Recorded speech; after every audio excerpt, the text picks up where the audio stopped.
morning students. Okay, let's get ready with quest pod 11. English का quest pod is nothing but English की weekly talk.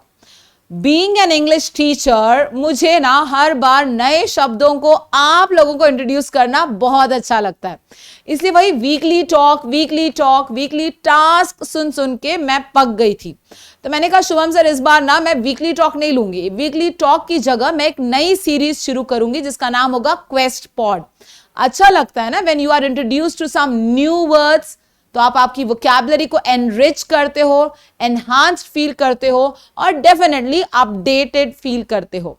इसीलिए English quest pod is nothing but English का weekly talk. चलिए शुरुआत करते हैं English quest pod 11, the so called updated version of English weekly talk 11. Let's get ready. Students, SBI assistant का exam काफी close है.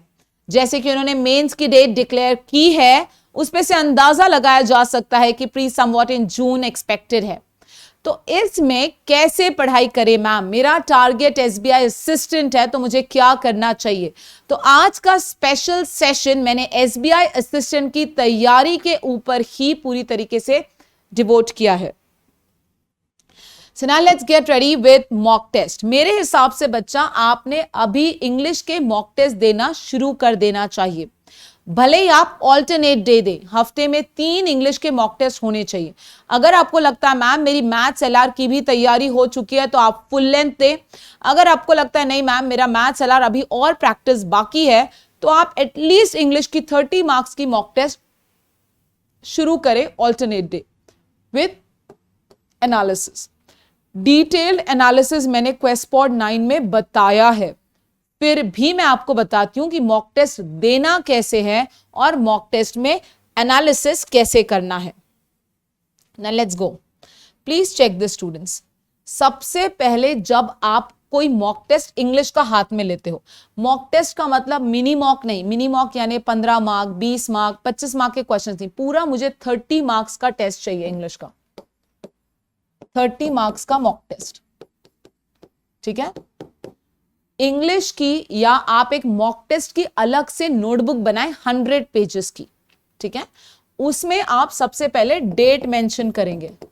आज सपोज 19th मई है, I am just giving an example. और आप कौन सा दे रहे हैं, ऑलिव बोर्ड का, एसबीआई असिस्टेंट का, प्री नंबर 7 दे रहा हूं मॉक टेस्ट, ऐसा मेंशन करना है आपको, ठीक है. आपने नोटबुक रेडी कर दी. अब आ गया इंग्लिश का सेक्शन. अब शुरुआत करते हैं पेपर की, कि पेपर कैसे देना है. स्टूडेंट्स जनरली 1 मिनट या मैक्स 1.25 मिनट में आपको पहले पूरे 30 क्वेश्चंस गो थ्रू होना है फास्ट. लेकिन जब आप उसको गो थ्रू हो रहे हैं, जब आपको पढ़ रहे हैं, तो थोड़ा ध्यान दो कि कैसे पढ़ें। सपोज अरे मैम पहले तो 5 स्पॉट दी एरर दिखे, तो स्पॉट दी एरर के ना सेंटेंसेस छोटे हैं या बड़े हैं, एरर दिख कर आ रहे हैं क्या, 2+V1 का एरर है क्या, राइट, हैज हैव हैड के बाद V3 आता है, ऐसा कोई एरर है क्या, पहले वो देखो। ठीक है मैम, शुरुआत करते हैं क्वेश्चन पेपर चेक करने की। पहले 5 स्पॉट दी एरर है, उसके बाद आरसी आया, तो आरसी का पैसेज ना थोड़ा सा गेज कर लो कि स्टोरी बेस्ड है। स्टोरी बेस्ड है मतलब अटैक करना है, नहीं अगर एब्स्ट्रैक्ट लग रहा है, लेंदी लग रहा है, तो क्वेश्चंस पे जाओ। क्वेश्चंस डायरेक्ट है कि इनडायरेक्ट है। पैराजंबल, पैराजंबल के सेंटेंसेस बड़े हैं या छोटे हैं, पैराजंबल में कनेक्टर्स दिखकर आते हैं, ही का कनेक्टर है, मोरओवर है, हेंस है, ये सब समझ में आता है। इसके बाद क्लोज टेस्ट, क्लोज टेस्ट के कभी भी ऑप्शंस देखना चाहिए, ऑप्शंस इजी है मतलब क्लोज टेस्ट भी इजी है, and then new pattern whatever. तो पहले 1 मिनट में पूरा पेपर जस्ट गो थ्रू हो जाने की कोशिश करना, ठीक है। नेक्स्ट, उसके बाद जो पहला क्वेश्चन आप उठाओगे तो वो होना चाहिए 1 मार्क क्वेश्चन। 1 मार्क क्वेश्चन कौन से हो सकते हैं बच्चा, फिलर आ सकता है, स्पॉट द एरर आ सकता है, मैच द फॉलोइंग आ सकता है, इनएप्रोप्रिएट वर्ड वाला क्वेश्चन आ सकता है। ये सारे 1 मार्क वाले क्वेश्चन है, कभी भी पहले इनको उठाना चाहिए, ठीक है। सेकेंड क्वेश्चन जो आपने उठाना चाहिए वो होता है आरसी, पैराजंबल या क्लोज टेस्ट को सैंडविच करना होता है, ठीक है। अभी मैम आरसी के क्वेश्चंस डायरेक्ट थे, पहले उठाओ। मैम पैराजंबल के सेंटेंसेस इतने छोटे थे और स्टोरी बेस्ड था, पहले उठाओ। क्लोज टेस्ट के ऑप्शंस मैम बहुत इजी थे, पहले उठाओ। इन तीनों को आपको कहीं ना कहीं बीच में सैंडविच करना है। और लास्ट में होते हैं, अगर आपका कोई क्वेश्चन छूट जाए, रिमेनिंग क्वेश्चंस जिसको हम कहते हैं, या अगर कोई न्यू पैटर्न का क्वेश्चन आ जाए जिसको पढ़ने को समझने को टाइम लगता है, तो उसको आप छोड़ दें लास्ट के लिए, ठीक है। सबसे पहले पेपर को ऐसे अटेम्प्ट करना चाहिए, ठीक है। 30 क्वेश्चंस अगर एग्जामिनर पेपर में देता है बच्चा, प्लीज लिसन, मैं आपको लिख कर देती हूं, अगर 30 क्वेश्चंस पेपर में आ रहे हैं, 30 क्वेश्चंस पेपर में आ रहे हैं, तो ध्यान दो, इसमें से ऑलमोस्ट 15 से 20 क्वेश्चन वो इजी लेवल के रखेगा, ओके। 5 से 10 क्वेश्चन वो मॉडरेट लेवल का रखता है, और 5 questions, we can say again 5 to 10 questions will be difficult level. आपको अटैक इन क्वेश्चंस पे पहले करना है। मैम कैसे समझेगा इजी है, ऐसे नहीं करेगा। सपोज आरसी के 5 क्वेश्चंस पूछा उसने, तो 5 में से क्या करेगा, 3 क्वेश्चंस इजी कर देगा, एक मॉडरेट कर देगा क्वेश्चन, और एक डिफिकल्ट कर देगा। तुमको इन 3 पे अटैक करना, इन 2 को छोड़ना है। सेम अगर उसने क्लोज टेस्ट पूछा, क्लोज टेस्ट के 5 क्वेश्चन है, 5 में से 4 इजी करेगा, एक मॉडरेट करेगा, तो तुमको कौन सा क्वेश्चन उठाना है, कौन सा नहीं उठाना है, इसका अंदाजा आना चाहिए। कैसे समझेगा मैम कि कौन सा क्वेश्चन इजी है, मॉडरेट है, डिफिकल्ट है, समझाती हूं। पहले पढ़ने में ही अगर क्वेश्चन समझा, क्वेश्चन इजी। पहले पढ़ने में क्वेश्चन समझ नहीं आ रहा है मैम, क्वेश्चन मॉडरेट। दोबारा पढ़ा फिर भी क्वेश्चन नहीं समझा, क्वेश्चन डिफिकल्ट होता है। Got this point, okay. मुझे बहुत कॉमन क्वेरी ये थी बच्चा कि मैम क्लोज टेस्ट के 2 ऑप्शंस काफी सिमिलर रखते हैं, हम उसमें अटक जाते हैं, तो कैसे करें। तो याद रखो, कभी भी जो 2 ऑप्शंस वाला फंडा होता है, क्लोज टेस्ट का हो या फिलर का हो, इसमें 2 बातों का ध्यान रखना। एक तो होता है ग्रामर, और दूसरा होता है वर्ड यूसेज, ठीक है। Grammar and word usage. Grammar में मैंने आपको फिर बार बार कह रही हूं, 25 गोल्डन ग्रामर रूल्स का एक पीडीएफ, एक पीपीटी मैंने आरबीआई ऑफिस अटेंडेंट के टाइम पे एसएसए के मेन चैनल पे डाली थी। वो 25 रूल्स तुमको बाय हार्ट लर्न करने हैं, उसके लिए कोई एक्सक्यूज नहीं, वो लर्न कर लो। उसमें 90% एरर्स, फिलर्स सब उसमें निकल जाएंगे आपके। और बढ़ता है वर्ड यूसेज, जैसे कि there is a word called as shock and surprise. Shock और सरप्राइज में क्या फर्क है, जनरली कोई अच्छा पैसेज है, पॉजिटिव पैसेज है, गेस्ट ऐसे आ रहे घर पे जिससे आप खुश हो, तो सरप्राइज। लेकिन कोई पैसेज न्यूट्रल है, कोई पैसेज में थोड़ी नेगेटिविटी है, तो वहां पे जाएगा शॉक। तो ये 2 डिफरेंसेस आपको याद रखने चाहिए, ठीक है। मॉक टेस्ट कैसे देनी है मैंने बता दिया। स्टूडेंट सबसे पहले ना बेटा एक्यूरेसी पे फोकस करो। पहला फोकस किस पे दोगे आप, एक्यूरेसी पे। बाद में किस पे जाओगे, स्पीड पे। इन द सेंस हो सके उतना 15 अटेम्प्ट करो, 14 बराबर आने चाहिए, अच्छा स्कोर है। लेकिन 25 अटेम्प्ट करके 14 बराबर आ रहे, अच्छा स्कोर नहीं है। तुमको ये समझ होनी चाहिए कि कौन सा क्वेश्चन करना है, कौन सा क्वेश्चन छोड़ना है। नहीं तो क्या होगा, ऐसे कई बच्चे हैं जिनका आईबीपीएस क्लर्क मेंस सिर्फ 0.25 से गया। अगर वो एक इंग्लिश का क्वेश्चन नहीं अटेम्प्ट करते, 2 इंग्लिश के क्वेश्चंस नहीं अटेम्प्ट करते, तो वो आज बैंक में रहते थे। Getting what I mean to say? गलत क्वेश्चन को अटेम्प्ट नहीं करना भी तुम्हारे लिए फायदा पहुंचाएगा। सो बी वेरी अवेयर।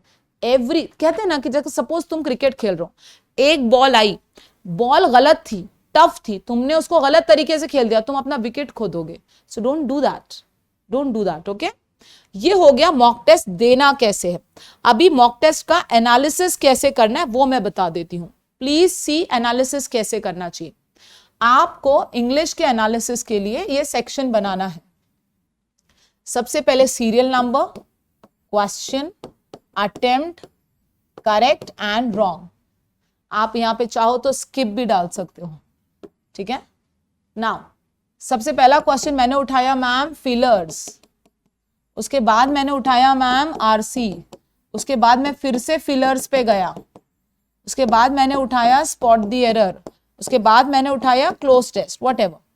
फिलर्स के मैम मैंने पहले इसमें ना 3 अटेम्प्ट किए, 2 करेक्ट था 1 गलत। आरसी के ना मैंने 5 अटेम्प्ट किए, 4 करेक्ट 1 गलत। फिलर्स वापस जब गया तो पूरे 2 के 2 अटेम्प्ट कर लिए थे 5 क्वेश्चन से, 2 करेक्ट 1 भी गलत नहीं आया। स्पॉट द एरर के 5 अटेम्प्ट, 4 करेक्ट 1 गलत। You have to write this way, ठीक है।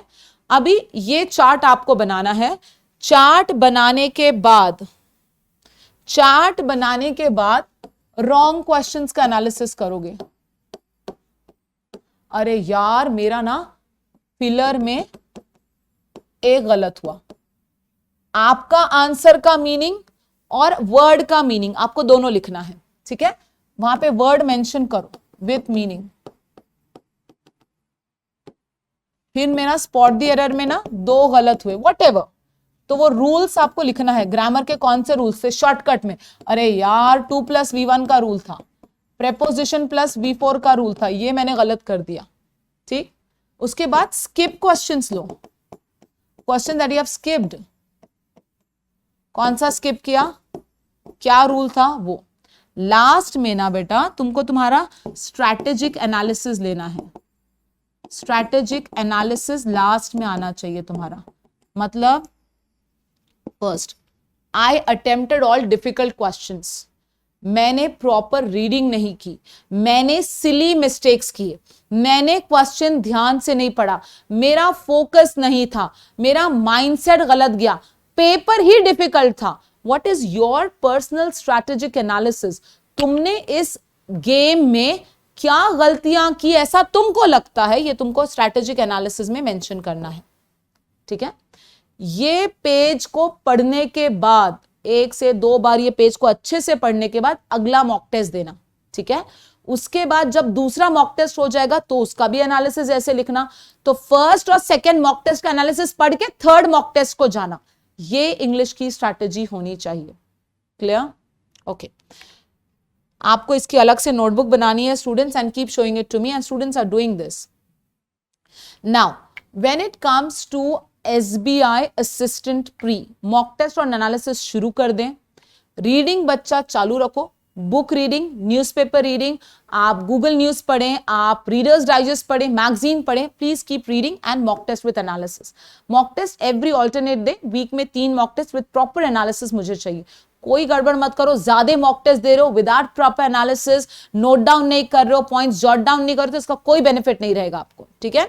Next, as far as reading comprehension is concerned, again I am saying बच्चा, this is only for mains और प्रैक्टिस मॉक है या स्मार्ट कीड़ा है, इसमें थोड़े से लेंदी पैसेजेस हैं, तो ठीक है ना, लेंथ से पैनिक मत हो आप, टाइमर मत लगाओ, बट फोकस क्या करो इसकी एक्यूरेसी पे, ठीक है।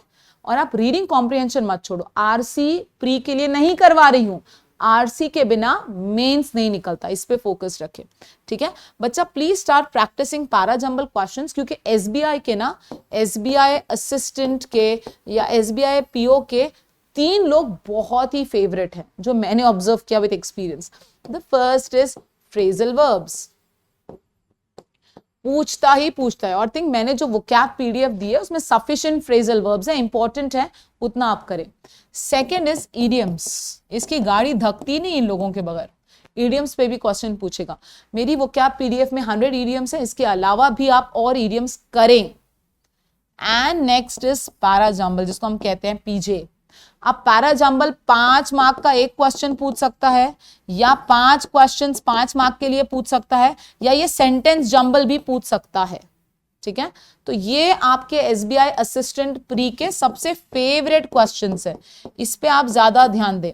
यानी जो वोकैबुलरी आप प्रैक्टिस कर रहे हैं एसबीआई के लिए, वो वोकैबुलरी में वर्ड्स मत प्रैक्टिस करो, उस वोकैबुलरी में फ्रेजल वर्ब्स और इडियम्स की प्रैक्टिस ज्यादा करो. ठीक है, and this is how the study pattern has to be. Let's go for the next part. Okay, Saraswat bank का जीडी और पीआई के लिए बहुत सारे बच्चों के मैसेजेस हैं, उनके क्वेश्चंस हैं, क्वेरीज हैं. तो मैं पहले सबसे पहले कुछ मेजर चीजें बता दूं. सबसे पहले एसएसए ने अपना एक ऑफिशियल चैनल बनाया है. सरस्वत बैंक का टेलीग्राम का एसएसए का चैनल है for Saraswat bank GD and pi. उसमें आप पहले एनरोल करें. एनरोल करने का तरीका यह है कि आप प्लीज ऑफिस के नंबर पे मैसेज करें अजिंक्य सर को कि हमें इस टेलीग्राम चैनल या ग्रुप में ऐड करें, और आप ऐड होते जाएंगे. वैसे वैसे सेशंस आपके सामने आते जाएंगे.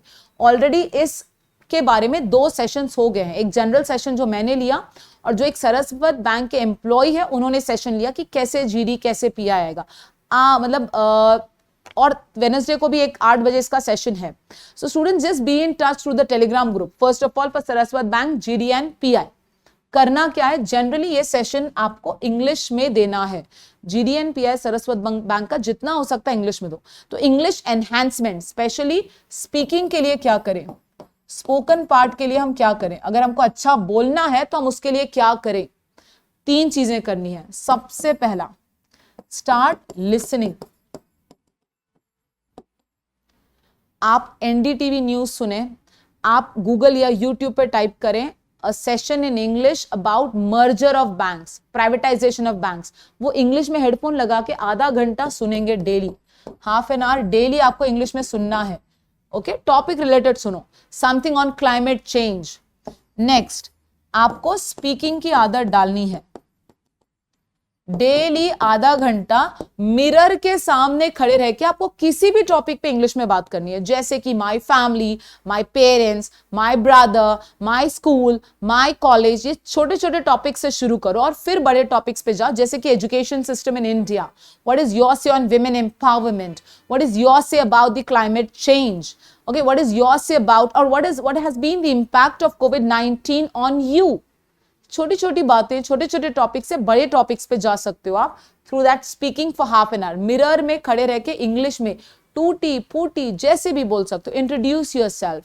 Why have you been into the banking sector since you are from engineering background? ये छोटे छोटे क्वेश्चंस के आंसर्स देने की कोशिश करो मिरर में खड़े रह के इंग्लिश में आधा घंटा रोज. लास्ट, आपको सुबह आधा घंटा, शाम में आधा घंटा न्यूज़पेपर जोर से पढ़ना है. इतना जोर से कि तुम्हारे अतराफ जो लोग हैं उनको सुनाई दे. बिना समझे भी पढ़ा तो चलेगा. क्यों मैम? जब आप जोर से किसी भाषा को पढ़ते हो, जब उसकी आवाज आपको खुद सुनाई देती है, तो आपको अल्टीमेटली उस लैंग्वेज के ऊपर कॉन्फिडेंस आता है. ठीक है, सो स्टार्ट डूइंग दिस. सुबह आधा घंटा, शाम. ये 3 चीजें लगातार 15 दिन करने के बाद आई कैन गारंटी यू कि तुम्हारे स्पीकिंग स्किल्स बहुत इंप्रूव हो जाएंगे. अंडरस्टूड? जीडी के टॉपिक्स क्या एक्सपेक्टेड है बच्चा? आप प्लीज जीडी के टॉपिक्स ले लीजिए. सरस्वत बैंक के जीडी में क्या टॉपिक्स आएंगे? सबसे पहला, privatization, privatization of public sector units, privatization of banking sector, privatization के बारे में, privatization versus you can say, they can ask you कि should government retain its stake, ऐसे आ सकता है. प्राइवेटाइजेशन ऑफ रेलवेज आ सकता है, मर्जर ऑफ बैंकिंग आ सकता है, डिजिटल बैंकिंग आ सकता है, ऑनलाइन पेमेंट आ सकता है. ठीक है, इंपैक्ट ऑफ कोविड-19 on a common man, climate change, ये टॉपिक्स आ सकते हैं. ठीक है, okay, as usual let's get ready with Wordsmith students. सबसे पहला है melee. Melee is nothing but a noun which means a confused struggle. भगदड़ मच जाना. That's melee. मेले यानी जहां पे जनरली एक ऐसा झगड़ा जिसमें कौन किसको मार रहा है पता ही नहीं चलता।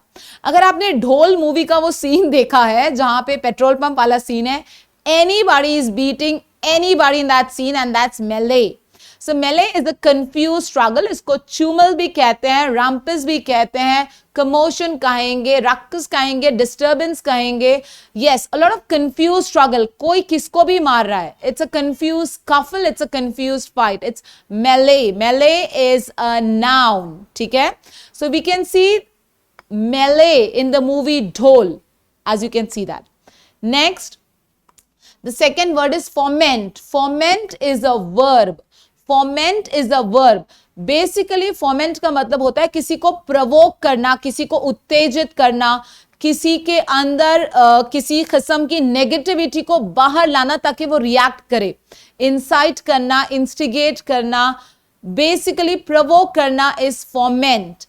So you must have seen in many movies जो विलन्स होते हैं वो अपनी टीम को प्रवोक करते हैं, फोमेंट करते हैं ताकि वो कोई गलत काम करे। So many people say that Hitler also had fomented his own people for killing the other countrymen. Clear? Next is slacken.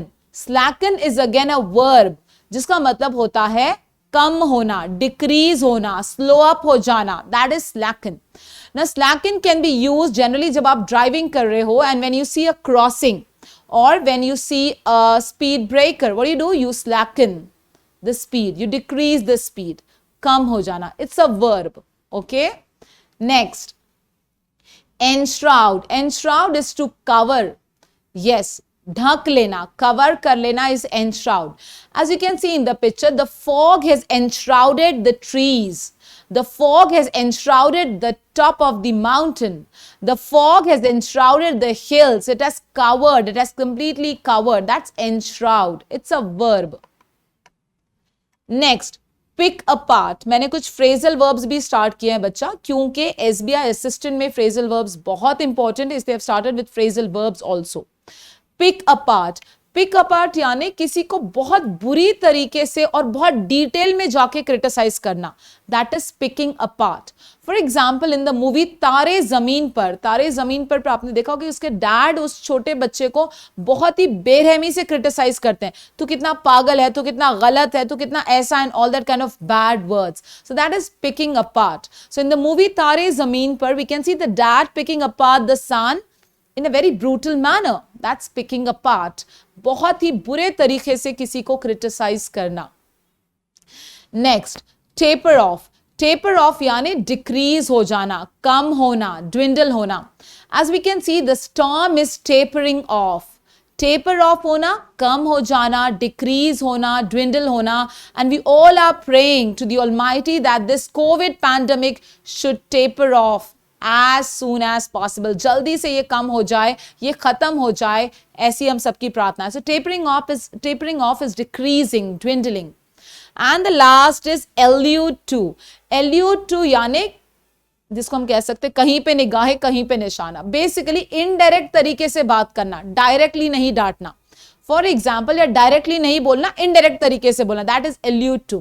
In the movie Saina, you can see that the mother is shouting at Saina's father, but with whom actually she is angry with? She is actually angry with Saina for not getting the first position.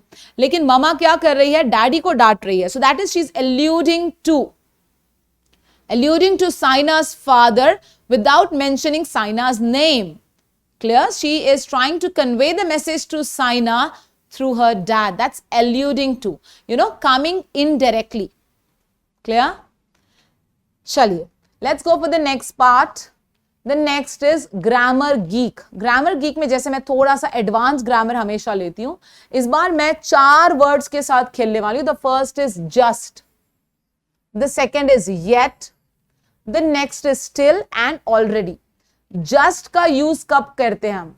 Just कब करते हैं? जो चीज बस थोड़ी देर पहले हुई है, जैसे कि मतलब अभी 10 बज रहे हैं और कोई काम अगर 9:45 को हुआ, 9:30 को हुआ, तो आप कहोगे just. A short time before will be called as just. उसका यूज कैसे होता है, देखो, I have just seen Sujan coming out of the cinema, अभी देखा, मतलब जनरली ये प्रेजेंट परफेक्ट के साथ होता है, क्रिया हो गई बट समय चालू है।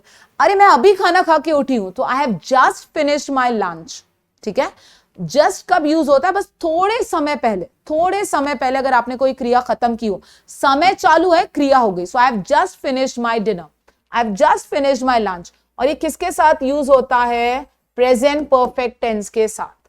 ठीक है, जस्ट को कहां डाला जाता है, कभी भी याद रखना, ऑक्सिलरी वर्ब के बीच में और पास्ट पार्टिसिपल के बीच में। जैसे मैम देखो, हैव यू जस्ट टेकन, तो ये ऑक्सिलरी वर्ब और पास्ट पार्टिसिपल के बीच में आता है just.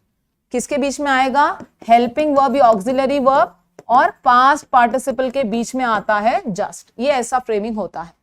I have just eaten my lunch, I have just finished my homework, I have just completed the task. तो helping verb just and V3 form. ठीक है, present perfect. Okay, yet कब use होता है, yet at any time up to now.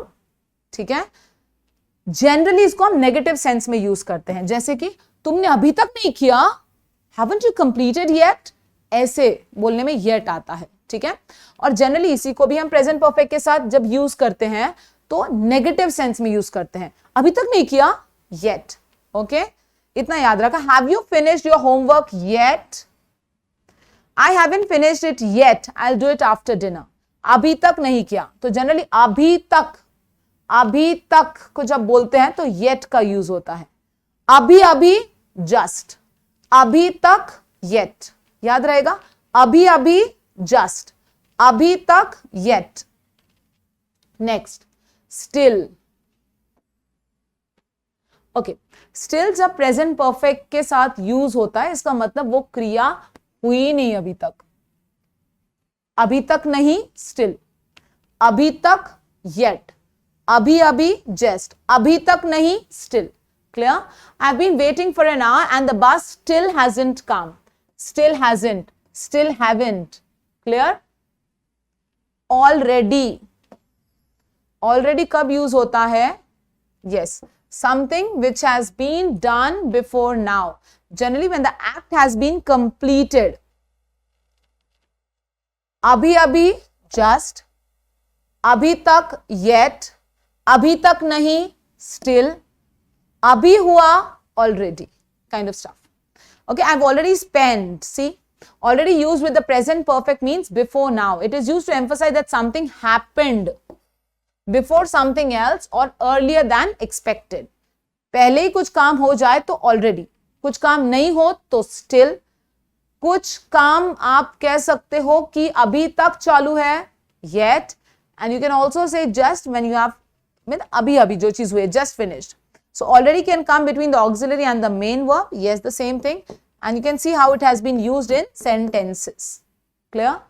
4 words, just, yet, still and already. Just, yet, still and already, चारों भी present perfect tense के साथ आते हैं, लेकिन उनका usage contextually कैसा होना चाहिए वो बताया गया है। This is a part of advanced grammar. Okay?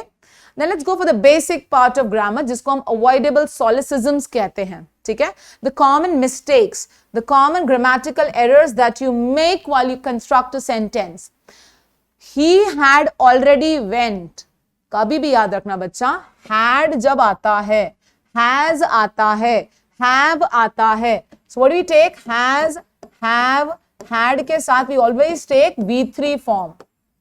So okay, he had already went नहीं आएगा, he had already gone, क्योंकि V3 है, went तो इसका V2 form है ना, go, went, gone, तो V3 आएगा, he had already gone, went नहीं आएगा। रूल समझा पहला वाला? Second, take a deep breath through your nose and hold it. Actually ये जो इट है ना बच्चा, इसको हम थोड़ा सा कंफ्यूजिंग प्रोनाउन कह सकते हैं। अभी सांस डीप लो, take a deep breath and hold it. क्या होल्ड करना है, नाक पकड़ना है कि सांस पकड़ना है? Yes, it is a case of confusing pronoun. ये इट नाक को रिप्रेजेंट कर रहा है कि सांस को रिप्रेजेंट कर रहा है, तो ऐसे कंफ्यूजिंग प्रोनाउन केस में आपने मेंशन करना चाहिए clearly. Take a deep breath through your nose and hold your breath. You have to be very clear. जब एक प्रोनाउन दो नाउन्स को रिप्रेजेंट करने की क्षमता रखता है, तब आपने सेंटेंस को क्लेरिफाई करना चाहिए नाउन के साथ ही, not the use of pronoun. Okay, take a deep breath through your nose and hold it. Won't be considered a correct sentence. It would be more confusing. नाक पकड़ूं कि सांस पकड़ूं? So take a deep breath through your nose and hold your nose. Right? You hold your breath. Hold your breath. Next, I will be going to the dance party yesterday. This is something very common. जब आप will का use कर रहे हो ना बेटा, तो yesterday कैसे आएगा? मैंने बताया ना हमेशा कि देखो पास्ट की और फ्यूचर की बिल्कुल नहीं बनती, लाइफ में भी नहीं बनती, ग्रामर में भी नहीं बनती। तो जिस सेंटेंस में फ्यूचर टेंस आता है वहां पे पास्ट टेंस नहीं आ सकता। So I will be going to the dance party tomorrow. Clear? So these are some silly grammar mistakes that you make, and I think you should avoid it. The last part is motivation.